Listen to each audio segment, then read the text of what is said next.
لا حول ولا قوة إلا بالله العلي العظيم حسبنا الله ونعم الوكيل نعم المولى ونعم النصير أعوذ بالله من الشيطان الرجيم بسم الله الرحمن الرحيم الحمد لله الذي يؤمن الخائفين وينجي الصالحين ويجزع المستكبرين ويهلك ملوكا ويستخلف آخرين والصلاة والسلام على رسول الثقلين محبوب رب المشرقين والمغربين جد الحسن والحسين نبينا سيدنا بالقاسم محمد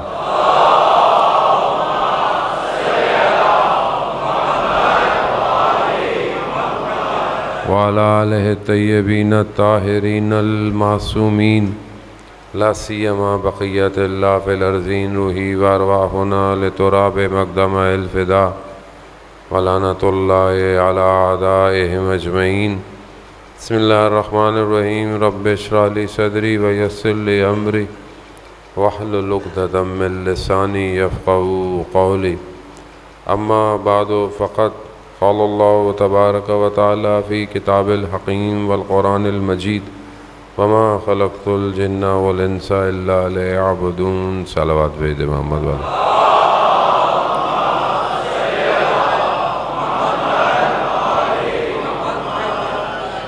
عزیزان سید الشہداء ماہ محرم الحرام ہے اور اسی سلسلے کی ایک مجلس آپ کی خدمت میں خداوند متعال آپ کی عزاداری کو پرسے کو سلام کو مرثیے کو قبول فرمائے۔ بہر یہ چند دقیقے آپ کی خدمت میں پروردگار خالق کائنات ہے، ہر چیز اس کے سامنے عیاں ہے، کوئی بھی چیز اس سے چھپی ہوئی نہیں ہے۔ وہ ہماری خلقت سے پہلے، ہماری خلقت اور پھر ہماری خلقت کے بعد سارے حادثات اور واقعات کے علم کو رکھتا ہے۔ اس کے لیے نہ کوئی کل ہے نہ کوئی کل تھی، اس کے لیے سب حاضر ہے۔ کائنات محضر پروردگار ہے، پوری کائنات اس کے آگے حاضر ہے۔ یہ ہمارے لیے کل ہوگی، پرسوں ہوگی، وقت ہوگا، زمانہ اس کی مخلوق ہے۔ کائنات، سورج، ستارے، یہ سب اس کی مخلوقات ہیں، اس سے کوئی چیز پوشیدہ نہیں ہے۔ اس خدا نے کہ جس کے پاس اتنا علم ہے، وہ سب جانتا ہے، اس کے باوجود اس نے اپنے بندے کے گناہوں کو چھپایا ہوا ہے۔ یعنی جو اتنا جانتا ہے کہ کوئی چیز اس سے چھپ نہیں سکتی۔ قرآن کیا کہتا ہے؟ مسکال کے ذرے کے برابر بھی اگر کوئی خیر ہوگی تو خدا قیامت میں اس کو سب کو دکھائے گا۔ ابھی تو نہیں دکھا رہا ہوں، ابھی تو صرف اسے پتہ ہے، ہمیں اس نے چھپایا ہوا ہے۔ اور اگر مسکال کے ذرے کے برابر شر بھی ہوگا تو بھی اس کو دکھائے گا۔ قرآن ہے، قرآن تو کلام الہی ہے، اب وہ سب دکھائے گا، سب کو دکھائے گا۔ ابھی تو اس نے پردہ ڈالا ہوا ہے، اور یہ ہمارے پر جو اس کا پردہ ہے، یہ اس کے محبوب کی وجہ سے پردہ ہے۔ وہ جسے اس نے رحمت للعالمین بنایا ہے، اس کی رحمت کے صدقے میں ہمارے گناہوں پر اس نے پردے ڈالے ہوئے ہیں۔ اور انسان یہ جانتا بھی ہے، انسان جانتا ہے۔ دوسری امتیں جو پہلے والی تھیں، جب وہ کوئی غلط کام کرتی تھیں تو ان کے چہروں پر عیاں ہو جاتے تھے کام۔ یہ تو خدا نے ہم پر کرم کیا ہے کہ ہم اتنی غلطیاں کرتے ہیں، اس کے باوجود بھی آپ دیکھیں کہ اللہ تعالیٰ نے ہمیں چھپا کے رکھا ہوا ہے، کسی کو نہیں پتا۔ ہر کوئی اچھی سی عطر وطر لگا کے خوشبودار بنا پھر رہا ہے، یہ تو انسان خود جانتا ہے کہ وہ اندر سے کتنا خوشبودار ہے، اور اس کے اپنے وجود میں کون سا عطر ہے جو اس نے اپنے وجود کو اس نے معطر کیا ہوا ہے۔ دنیا کی پرفیوم میں عطر لگاتا ہے آدمی کہ خوشبو آئے، اچھی بات ہے، نظافت ہے، اور سنت پیغمبر بھی ہے۔ رسول خدا جو سب سے زیادہ مال اپنا خرچ کرتے تھے وہ کس پہ کرتے تھے؟ اسی عطر پہ کرتے تھے۔ تو عزیزان محترم، جس طرح انسان اپنے ظاہر کو معطر کرتا ہے، اسی طرح اسے اپنے باطن کو معطر کی ضرورت ہے، اور یہ باطن معطر نہیں ہو سکتا جب تک انسان اس سے واقف نہ ہو، جب انسان کو یہ پتہ ہی نہ ہو کہ اس کے اپنے اندر بھی کوئی مشکل ہے کہ نہیں ہے، اور یہ مشکل کو وہ نہ پہچانے جو اس کے باطن میں ہے، اور لے کر انسان جو ہے وہ گھومتا رہے، ٹہلتا رہے۔ آج ہمارے معاشرے کا جو سب سے بڑا مسئلہ ہے وہ یہی ہے کہ ہم اپنی بیماریوں سے ناواقف ہیں۔ کون سی بیماریاں؟ بدن کی نہیں، وہ تو پتہ چل جاتی ہیں، ڈاکٹر اسکین کر لیتے ہیں۔ روح کی بیماریوں سے ہم ناواقف ہیں، اور یہ روح کی بیماریاں معاشرے کو کھوکھلا کر دیتی ہیں۔ ہر آدمی، مثال کے طور پر میرے اندر کوئی غلط عادت ہے، اب اس کو میں نے چھپایا ہوا ہے، اور میں ظاہر اپنے آپ کو کرتا ہوں کہ میں بہت اچھا آدمی ہوں، اور یہ دھوکہ ہے، منافقت ہے۔ یہ منافقت اندر اندر سے معاشرے کو کھا جاتی ہے۔ ایک دوسرے کے سامنے اچھے، پیچھے برائی، یہ تو نارمل ہے نا ہمارے یہاں، تو اس میں تو کوئی اور نئی چیز بھی نہیں ہے۔ یہ تو سامنے مل رہا ہے، ماشاء اللہ، السلام علیکم، کیسے ہیں آپ؟ ٹھیک ہیں، خیریت سے؟ ایسے ہی اشارہ کر دیا، بس کام ہو گیا آپ کا۔ یعنی کیا؟ یعنی غیبت، یعنی جو آپ سامنے بول نہیں سکتے تھے، کہہ نہیں سکتے تھے، آپ نے اشارے سے غیبت کر دی اس کی۔ غیبت کے لیے حدیث سناؤں میں آپ کی خدمت ہے، غیبت اشد من الزنا، زنا سے زیادہ، استغفر اللہ، یعنی سگے مردہ بھائی کا گوشت کھانا۔ مردہ پڑا ہوا ہے، آپ کا سگا بھی ہے، اب آپ اس کا گوشت کھائیں، کیوں تعبیر ہے یہ؟ کیونکہ جس کی غیبت کی جاتی ہے وہ موجود نہیں ہے، مردہ موجود ہے لیکن کچھ کر نہیں سکتا، اب آپ اس کے ساتھ کچھ بھی کریں، تو جس کی غیبت آپ کر رہے ہیں وہ بھی موجود نہیں۔ غیبت کرنے والا جب تک اس کی غیبت جس کی ہے وہ معافی نہ دے، شخص جوان تھا، نیک تھا، حادثہ ہوا، حادثے میں اس کو چوٹ لگ گئی، کچھ ہوا، ڈاکٹر ہاسپٹل میں 3 منٹ ڈاکٹروں کو یہ فیصلہ کرنے میں لگا کہ اس کی آنکھ کا آپریشن کیا جائے کہ نہ کیا جائے۔ ایسی 3 منٹ میں وہ کوما میں تھا۔ کتاب بھی ہے، 3 منٹ کتاب بھی اردو میں بھی آ گئی ہے، 6 دقیقے، 100 پیجز کی کتاب ہے، PDF مل جائے گی آپ کو بہت آرام سے، انگلش میں بھی اردو میں بھی آ گئی۔ 3 منٹ یہاں، 3 منٹ وہاں، وہ عالم برزخ میں۔ عالم برزخ کیا ہے؟ مرنے کے بعد جو انسان کا حساب کتاب کھلے گا۔ تو اس نے دیکھا کہ حساب کتاب ہے، دیکھا کہ بندہ بیٹھا ہوا ہے، ایک فائل لے کے پڑھی، تو اس نے دیکھا کہ بھائی اب تو کہانی آف ہو گئی اور اب حساب کتاب شروع ہو گیا۔ اب جب پہلا صفحہ کس دن ہوتا ہے؟ لڑکے کا پہلا صفحہ کس دن کھلے گا؟ جب وہ بالغ ہوتا ہے، 14 سال اور کچھ شرائط کے ساتھ، اس دن سے آپ کا صفحہ کھل جاتا ہے۔ اس سے پہلے معافی ہے، اس سے پہلے معافی ہے کہ بچہ ہے، چلو چھوٹا ہے، اللہ نے بھی آسانی کی ہوئی ہے۔ بچی کب ہوتی ہے؟ 9 سال۔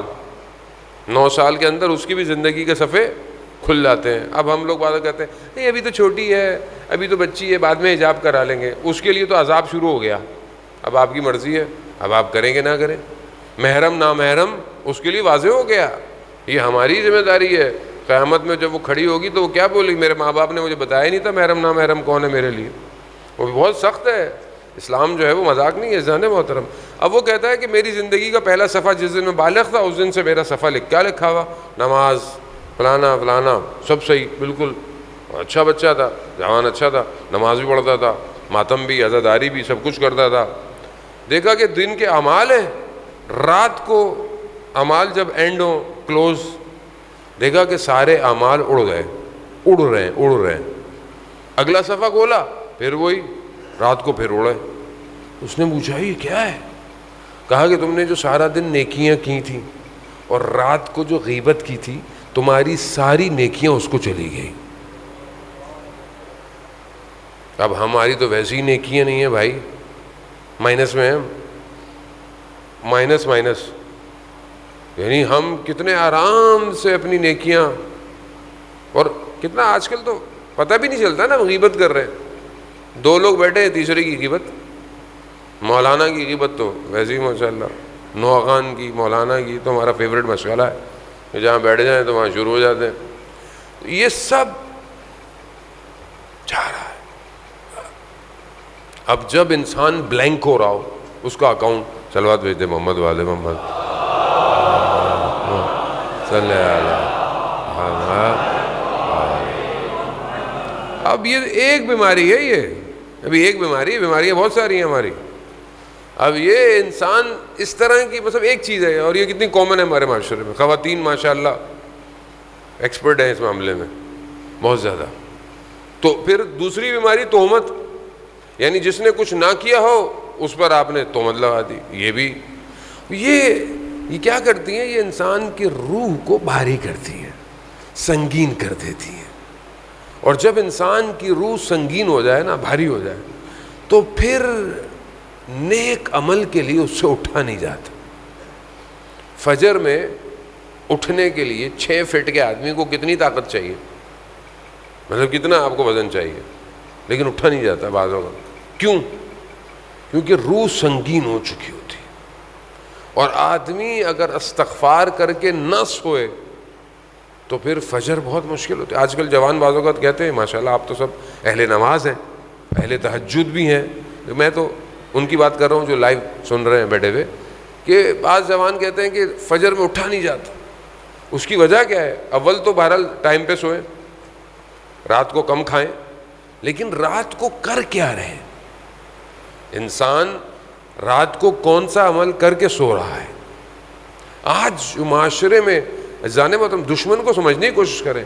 بعض اوقات ہماری پوری انرجی کو ڈائیورٹ کیا جاتا ہے کس طرف؟ فیک اینیمی کی طرف. میں دشمن یہ ہے، دشمن وہ ہے. اصل دشمن کو پہچانے. جیسے آپ نے شعر سنا نا، چونٹیاں موٹیاں دشمن نہیں ہے. اصل دشمن کوئی اور ہے جو معاشرے میں تباہی کر رہا ہے.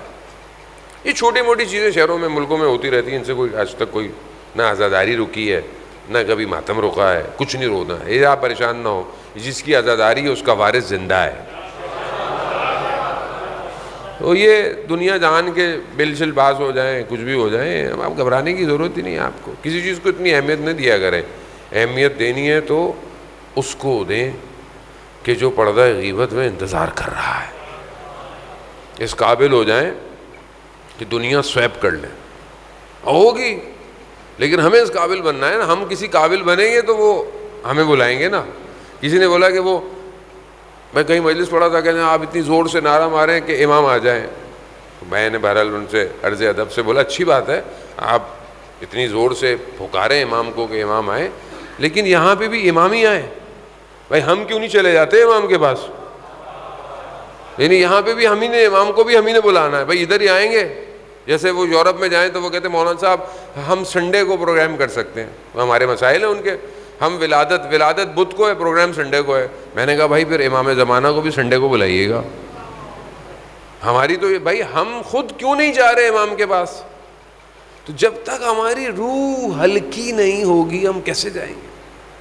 کس طرح جائیں گے؟ ایک عالم دین نجف کا کہتا ہے کہ میں نے بہت حساب کتاب، بڑی ریاضت کی، کہیں سے میں نے لیا وظیفہ اور جا کر ریگستان میں بیٹھ گیا، حصار کھینچا اور عمل شروع کر دیا. امام سے ملاقات کرتا رہا، پڑھتا رہا تو امام آ گئے. امام نے بولا بھائی ہاں کیا سوال ہے؟ اب اتنا مگن تھا ذکر میں کہ یہ بھول ہی گیا کہ میں نے امام کو بلایا ہے. کہتے نہیں مجھے کوئی کام نہیں ہے. اسے پتہ نہیں کوئی اور ہے. میں نے کہا کوئی کام ہے تو پوچھو. اب وہ غافل. تو امام نے بولا عجیب لوگ ہیں, بلاتے بھی ہیں پوچھتے بھی کچھ نہیں ہیں. اب جب اس کو یہ محسوس ہوا کہ امام تھے تو اب یہ امام کے پیچھے دوڑا. اب یہ جتنا دوڑتا تھا امام اتنا اس سے دور ہو جا رہے ہیں. ایک جگہ پہ دیکھا امام ایک دروازے میں داخل ہو گئے, یہ پیچھے آ گیا. اب اس نے دروازہ کھٹکھٹایا تو کوئی شخص باہر نکلا. کہا وہ مجھے امام سے ملنا ہے. وہ میں 1 منٹ پوچھ کے آتا ہوں. گئے تو اس نے دیکھا امام کو بلا لیا. یہ دیکھا تو امام بیٹھے ہوئے ہیں, قرآن کھلا ہوا ہے. اب جیسے اس نے امام کو دیکھا نا تو جو اس کے ذہن میں تھا سب بھول گیا. یہ امام ہے. امام کو دیکھ کے آدمی کو کہاں کچھ یاد رہتا ہے. امام کو دیکھا, صرف سلام کیا, التماس دعا, باہر. جیسے ہی باہر نکلا سارے سوال یاد آ گئے. سوال پوچھنے تھے اس نے. اب جب سوال یاد آئے اس نے دوبارہ دروازہ کھٹکھٹایا تو پھر وہی شخص باہر آیا. کہا مجھے امام سے ملنا ہے. کہا امام تو نہیں ہے. کہا کیسی باتیں کر رہے ہو, ابھی تو امام تھے, جھوٹ بول رہے ہو.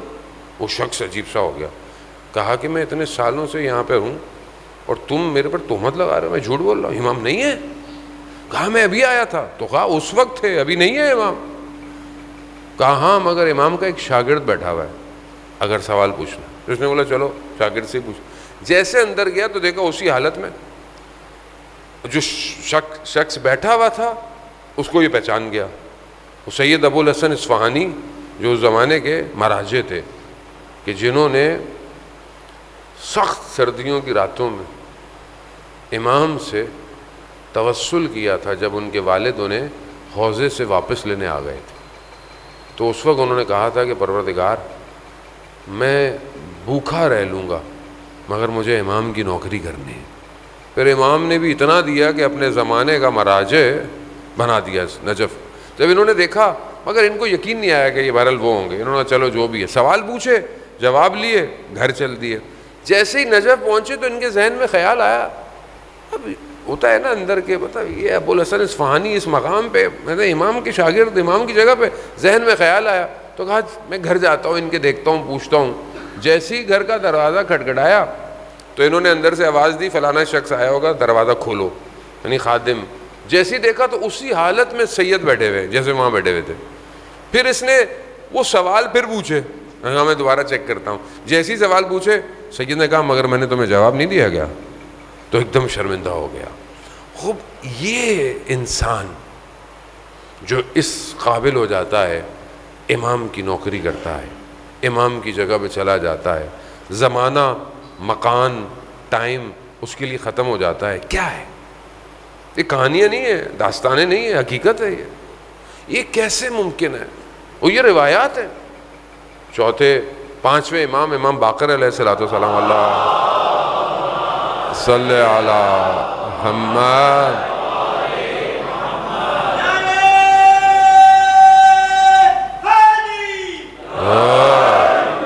امام خود فرماتے ہیں کہ وہ جو ہمارے آخری کے اصحاب ہوں گے وہ ایک قدم بڑھائیں گے تو ان کا اگلا قدم مدینہ میں ہوگا.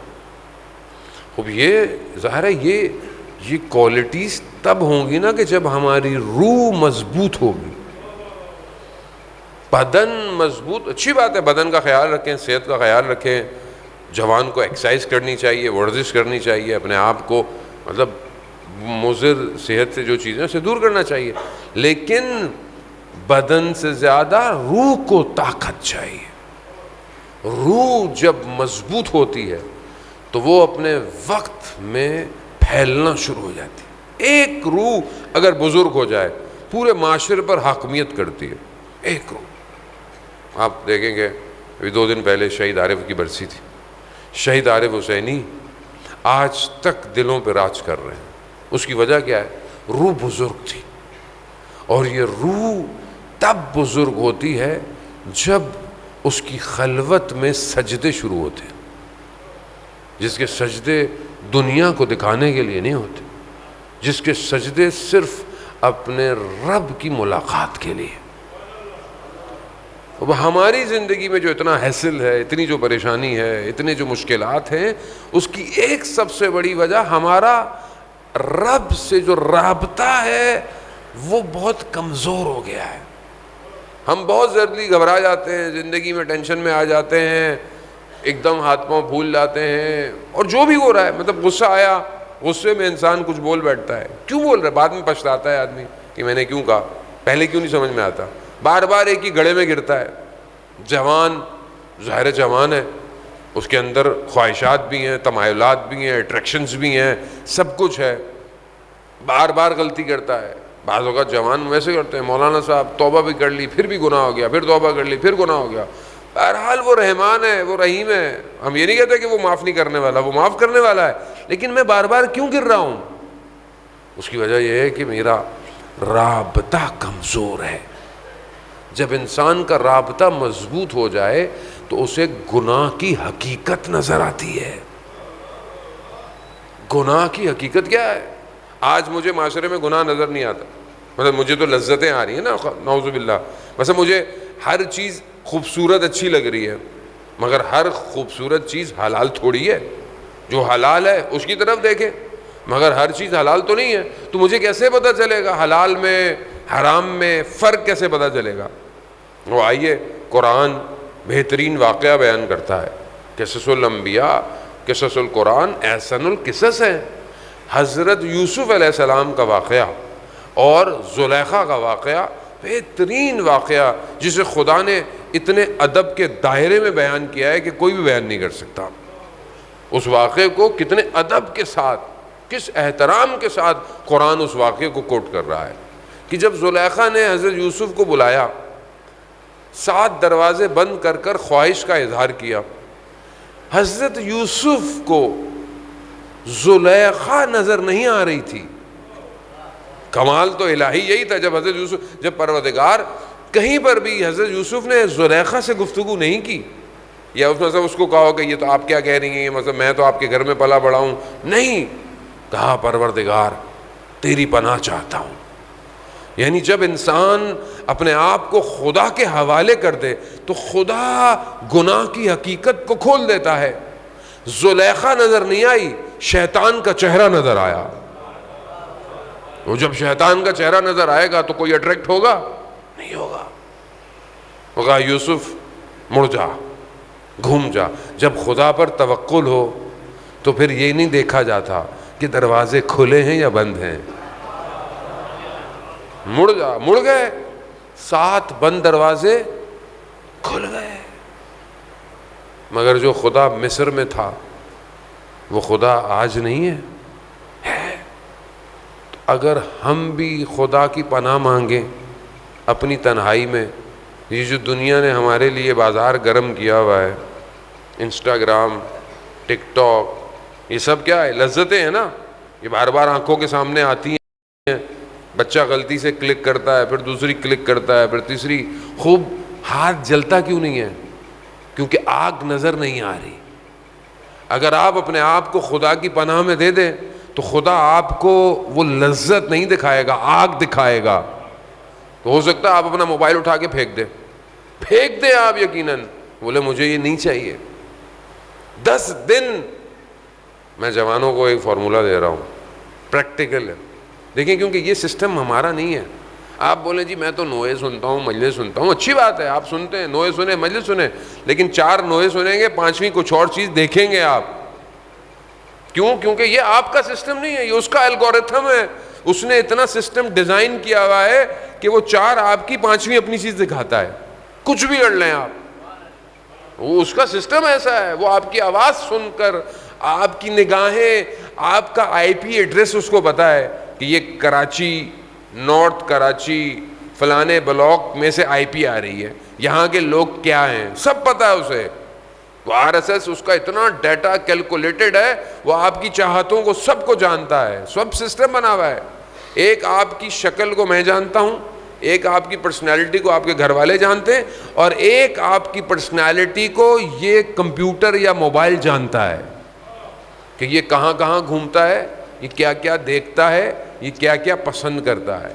اس نے آپ کی ایک شکل بنائی ہوئی ہے اپنے اندر، اس لیے وہ چیزوں آپ کو دکھاتا ہے. ایک چیز آسان سی عمل کرے نا، ظاہر ہے اگر کسی اپلیکیشن پر آپ سے گناہ ہو جائے جو کہ آپ نہیں چاہتے، آپ یقیناً نہیں چاہتے. آپ امام حسین کے ماننے والے ہیں. کبھی بھی یاد رکھیں اہل بیت کا ماننے والا فاسق نہیں ہو سکتا. میں نہیں کہہ رہا شخص امام جعفر صادق علیہ الصلوۃ والسلام محمد شخص امام کے پاس آیا, مولا آپ کے چاہنے والا ہے, غلط کام کرتا ہے, یہ کرتا ہے, وہ کرتا ہے, کیا کریں, ان سے رابطہ رکھیں. امام فرماتے ہیں ہمارا ماننے والا فاسق نہیں ہو سکتا, اس کا عمل فاسق ہو سکتا ہے, خود فاسق نہیں ہے. تو ہمارے عمل خراب ہے نا خدا نخواستہ. تو اگر کسی اپلیکیشن پہ غلطی سے گناہ ہو جائے, نگاہ خراب ہو جائے, اپنے آپ سے عہد کریں 1 ہفتے تک میں یہ اپلیکیشن نہیں کھولوں گا. کھولے کریں, اپنے آپ کو مضبوط. آگ ہے, آگ, یہ آگ آپ کے نفس کو کھا رہی ہے.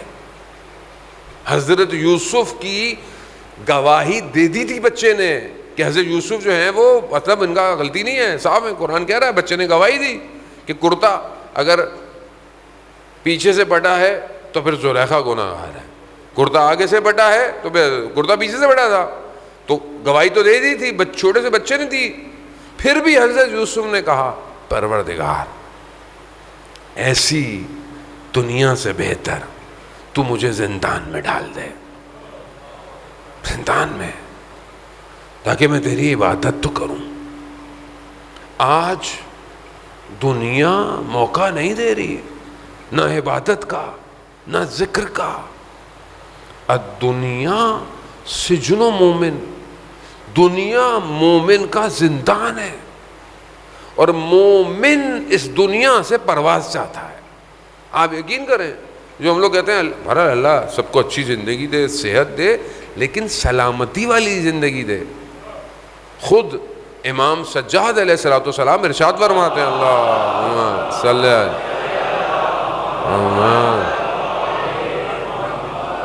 امام ارشاد فرماتے ہیں کہ پروردگار زندگی ایسی ہو جو تیری عبادت میں گزرے, اس سے پہلے کہ یہ زندگی شیطان کی چراگاہ بن جائے اٹھا لے. زندگی اگر اس کی عبادت میں ہے تو بہتر ہے, اس سے پہلے کہ اگر خراب ہو. عزیزان محترم, دنیا سے جانے میں گھبرانا نہیں چاہیے آدمی کو, کیونکہ ہماری اٹیچمنٹ اتنی ہے نا دنیا سے. اب ہمیں ڈر لگتا ہے میں مر جاؤں گا تو کیا ہوگا. ابھی انسان مر جائے گا تو کیا ہوگا, سب سے پہلے اسے اپنی بلانگنگز, جو چیزیں اس کے ساتھ جڑی ہوئی ہیں, اس کا خوف ہوتا ہے. یہ کہاں جائے گا, یہ کہاں جائے گا, کیونکہ اٹیچمنٹ بہت زیادہ ہے نا. اور جب انسان کو اٹیچمنٹ نہ ہو تو بڑے آرام سے جائے گا. بہلول دانا کہ جب وہ زمانے میں جو حاکم تھا, خلیفہ تھا, اس نے بولا کہ یہ قیامت والے دن سوال جواب کیسے ہوں گے. تو اس نے بولا ٹھیک ہے روز قبرستان آ جانا. تو اس نے دیکھا قبرستان میں ایک بڑا سا توا لوہے کا بدن کوئی چیز تھی جس پر نیچے آگ لگائی ہوئی, اس کو گرم کیا ہوا. سوال جواب کیسے ہوں گے, کہا ایسے ہوں گے, میں بتاتا ہوں. اس پر کھڑے ہو جاؤ اور اپنا نام اور جو تمہارے پاس ہے وہ بتاؤ. وہاں پہلے تم کھڑے ہو. بہلول دانا گئے, اپنا نام بتایا, 2 تو کپڑے تھے, بولا یہ ہیں, واپس آ گئے. اب بادشاہ سلامت کھڑے ہوئے, وہ عالی جناب میں ہی پاؤں چل گیا.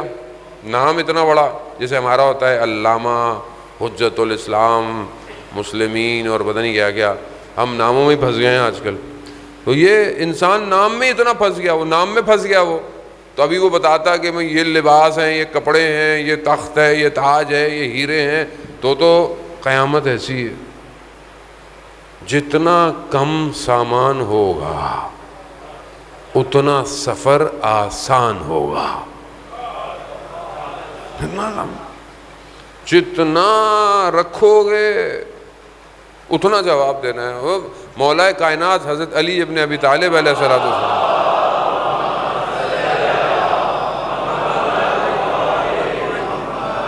امام کیا فرماتے ہیں کہ تعجب ہوتا ہے اس دنیا میں جس کے حلال میں سوال اور جس کے حرام میں عذاب. مطلب حلال کمائیں گے تو سوال جواب دینا ہے آپ کو, بھائی کیا کمایا, کہاں رکھا, اور حرام کمایا تو عذاب ہی عذاب ہے. کیا آدمی زندگی میں اتنی ٹینشن لے کے گھوم رہا ہے. اس کا مطلب یہ نہیں کل سے گھر جائیں بولے میں نے تو کچھ بھی نہیں کرنا، مولانا صاحب نے بولا ایسا کچھ نہیں ہے. آپ کو زندگی گزارنی ہے، یہ زندگی وسیلہ ہے آخرت تک جانے کا، لیکن دل نہیں لگانا، دل نہیں لگائیں. اب جوان تو ماشاءاللہ بیٹھے ہوئے اتنی جلدی دل لگاتے ہیں کہ بس اب کیا کہیں ان جوانوں کو، اتنی جلدی دل لگتا ہے اتنی جلدی دل ٹوٹتا بھی ہے، کیونکہ اصل میں یہ پتہ نہیں ہے نا کہ دل لگانا کہاں ہے. وہ ایک شخص اسی طرح جوان تھا، عاشق تھا کسی کا، رات برف گر رہی تھی، کھڑکی کھول کر صرف اس لیے کھڑکی پہ بیٹھا رہا کہ محبوب شاید کسی لمحے اپنی کھڑکی پہ آئے گا. رات گزر گئی، برف میں یخ ہو گیا. کچھ دیر بعد صبح صادق ہوئی تو مسجد سے آواز آئی، تو اس نے دیکھا کہ کچھ عاشق معشوق کی طرف گھروں سے نکل رہے ہیں. تو اس نے کہا کاش میں اس عشق میں رات بیٹھا ہوتا، اولیاء خدا ہو جاتا. عزیزان محترم، میں زیادہ بہرحال آپ کا وقت نہیں لوں گا. عزیزان محترم، بس ایک وہ حضرت موسیٰ علیہ السلام، آپ کو پتہ ہے اللہ کے کتنے پیارے نبی ہیں، کلیم اللہ ہیں. قرآن بھی کہتا ہے حضرت موسیٰ نے خدا سے کیا کہا، ارے نہیں میں آپ کو دیکھنا چاہتا ہوں. خدا نے کیا کہا، لن ترانی، تم مجھے نہیں دیکھ سکتے. پھر بھی حضرت موسیٰ نے کہا بھائی دیکھنا ہے، اور اپنے لوگوں کو بھی لے کے گئے. خدا نے کیا کیا، تجلی کوہ طور پر دی، سب بے ہوش ہو گئے. بے ہوش نہیں، وہ مر گئے. وہ جو ساتھ تھے نا وہ مر گئے. حضرت موسیٰ بے ہوش ہو گئے. جب ہوش میں آئے دیکھے تو مرے پڑے. تو کہا پروردگار اگر یہ مر گئے تو میں واپس جا کے جواب کیا دوں گا، کہ بولیں گے مار دیا، بہرحال ان کو زندہ تو کرے. اب یہ جو ایک، بہرحال میں اس کی تفسیر میں یا کسی اور میں نہیں جاتا، بس میں ایک مفہوم آپ کی خدمت میں عرض کرنا ہے. یہ جو کہا کہ میں دیکھنا چاہتا ہوں، تو ایک شاعر وہ کہتا ہے کہ جب کلام کر سکتے تھے تو دیکھنے کی ضرورت تھی ہی نہیں. جب آپ اس سے کلام کر سکتے تھے تو دیکھنے کی ضرورت، اصل کلیم اللہ جب کلام ہو رہا ہے تو یہ بات ہی نہیں کرنی چاہیے تھی کہ مجھے دیکھنا ہے. سعدی جو شاعر ہے بہت بڑا، وہ کہتا ہے کہ یہی جو خدا نے کہا نا کہ لن ترانی، تم مجھے نہیں دیکھ سکتے، خوب یہی بات خدا کی طرف سے آنا تمہارے لیے کافی تھا. کہ خدا کہہ رہا ہے کہ بس اصل تم نہیں دیکھ سکتے، اصل وہ تم سے کلام کر رہا ہے، اس سے بڑھ کر اور کیا ہو سکتا ہے. مگر حافظ جو ان سے بھی بڑا شاعر ہے، وہ اس واقعے کو کیا کہتا ہے، اور آپ سے التماس دعا. حافظ کہتا ہے کہ دیکھا یا دیکھنے کی خواہش تو اس کی جاتی ہے جس سے تم سے دور ہو. دیکھنے کی خواہش، ارانی میں دیکھنا چاہتا ہوں، کہا دیکھنے کی خواہش تو اس کے لیے کی جاتی ہے جو دور ہو تم سے. وہ تو شہرک سے بھی زیادہ قریب ہے، اسے دیکھنے کی خواہش کیوں. عزیزان محترم، بس اپنی زندگی میں لقاء اللہ کی کوشش کریں، خدا سے ملاقات، خدا سے ملیں. شب عاشور مسلم نے اوسجا مسکرا رہے ہیں. پوچھا یہ رات مسکرانے کی نہیں ہے؟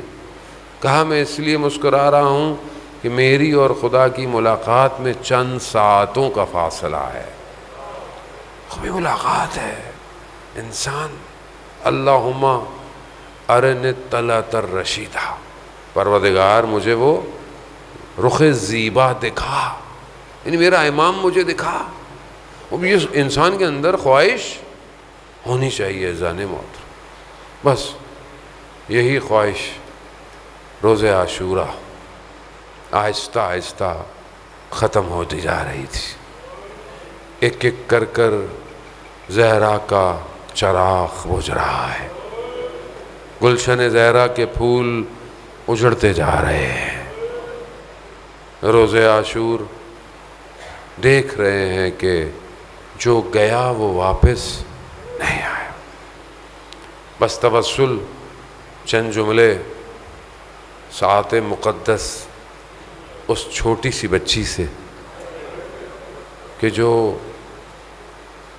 شام کے زندان میں آج بھی تنہا ہے. بھائی علی اکبر، مقتل کہتا ہے کہ جب حضرت علی اکبر جا رہے تو دیکھا خیمے کا پردہ ہٹتا ہے، گرتا ہے. راوی کہتا ہے میں نے دیکھا کہ ایک بچی ہے جو علی اکبر کو جانے نہیں دے رہی.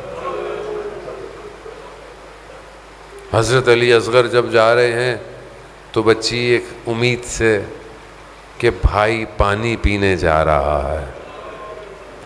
اب یہ بچی دیکھ رہی ہے کہ اس کے ساتھ کیا ہو رہا. روز عاشور جب امام نے وداع کیا خیموں سے تو دیکھا سواری چل نہیں رہی. دیکھا ایک بچی ذوالجناح سے لپٹی ہوئی ہے. امام نے نیچے دیکھا، امام اترے، امام نے بچی کو گلے لگایا. آپ کی بھی چھوٹی بچیاں ہوں گی، خدا ان کے نصیب اچھے کرے. جب آپ گھر سے نکلتے ہیں، میری بھی ایک بیٹی چھوٹی ہے، میں جب گھر سے نکلتا ہوں تو سب سے آخر میں وہی مجھ سے ملتی ہے. بچی ہے، گلے لگاتی. اس بچی نے بھی باپ کو گلے لگایا، اور جب اسے یقین ہو گیا نا کہ بابا اب واپس نہیں آئیں گے تو اس نے کہا بابا ہمیں مدینہ چھوڑ آئیے. امام نے کہا کہ اب دیر ہو گئی، اب ممکن نہیں. بس اس کو ذہن میں رکھیے گا کہ یہ بچی سب سے آخر میں ملے. امام کی سواری گئی. روز عاشورہ کے مصائب آپ سنتے رہتے ہیں، میں بہرحال امام زین سے زمین پہ آئے. جس کے پاس جو تھا اس نے استعمال کیا، تلوار، نیزہ، تیر، لکڑیاں، پتھر، جو تھا انہوں نے سیدہ کے لال کو لوٹتے رہے. اس بچی نے جب دیکھا نا کہ بابا کے اوپر حملہ کر رہے ہیں تو کہتے ہیں بچی نے خیموں کو چھوڑا اور بچی اپنے بابا کے اوپر آ کے گری. بچی ہے نا، دیکھ رہی میرے بابا کو مار رہے ہیں، میں کیا کر سکتی ہوں.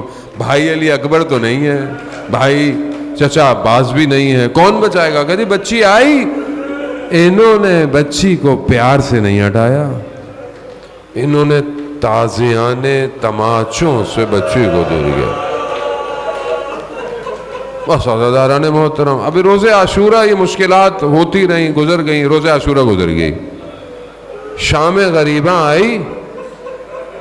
بس مصائب آپ سنتے رہتے ہیں، میں تو اپنی نوکری کر رہا ہوں. حضرت شام غریباں آئی، بی بی زینب بچوں کو گن رہی ہے، بچی نہیں مل رہی. رات کا وقت ہے، تاریکی ہے. بی بی مقتل میں گئی. مقتل کسے کہتے ہیں؟ جہاں سر بریدہ بدن بکھرے پڑے تھے. بی بی نے دیکھا رات کی اندھیرے میں بچی ایک سر بریدہ بدن پہ لیٹی ہوئی ہے. بیٹیاں والے جانتے ہیں بیٹی سینے پہ سونے کی عادی ہوتی ہے. جیسے ہی بی بی نے دیکھا نا، بی بی نے کہا آپ کیا کر رہی ہیں؟ کہا مجھے بابا کے سینے پہ سونے کی عادت ہے. آہا، آپ کو پتہ کیسے چلا کہ یہ آپ کے بابا کا سینہ ہے؟ عادت سر تو ہے نہیں. کہا میں بابا بابا کر رہی تھی تو دو ہاتھ بلند ہوئے، الیہ الیہ. کہا میں سو گئی. اب ذہن میں رکھیں یہ بچی نے رات کو بابا کے سینے پہ سوئی. اگلے دن جب یہ کارواں گزرا تو اسے جان بوجھ کر مقتل کے پاس سے گزارا گیا. جب مقتل کے پاس سے گزرا اور جب بہن نے بھائی کے بدن کی حالت دیکھی تو اپنے آپ کو زمین پہ گرا دیا، اور اس حالت میں بدن تھا کہ خاک اٹی ہوئی ہے بدن پہ، رگیں کٹی ہوئی ہیں بدن کی. بچی جو رات کو بابا کے سینے پہ سوئی تھی نا، وہ پہچانی نہیں. اس نے کہا پھوپھی یہ کس کا بدن ہے؟ یعنی بدن کی یہ حالت تھی. بس عزاداران محترم، بس یہ حالت میں یہ کارواں چلتا گیا. کئی مقام آئے جہاں بی بی زینب نے امام حسین کے سر سے گفتگو کی. کہا بھائی مجھ سے بات نہیں کرتے، اس بچی سے تو بات کرو. مگر بچی خاموش. شام پہنچے، مصیبتیں اپنی جگہ. جب یہ لعین تشت میں سر کو رکھ کر چھڑی سے اہانت کر رہا تھا نا، تو یہ بچی پھوپھی کے پیچھے چھپ چھپ کے دیکھ رہی ہے میرے بابا کے ساتھ کر کیا رہا ہے. بس عزاداران محترم، بیٹیوں والو، اب جب آپ سفر سے واپس جاتے ہیں تو سب سے پہلے بھی بچی ملتی ہے. سب سے آخری بچی، سب سے پہلے. اب جب سر آیا تو سب سے پہلے بچی کے پاس آیا. مگر کس حالت میں آیا؟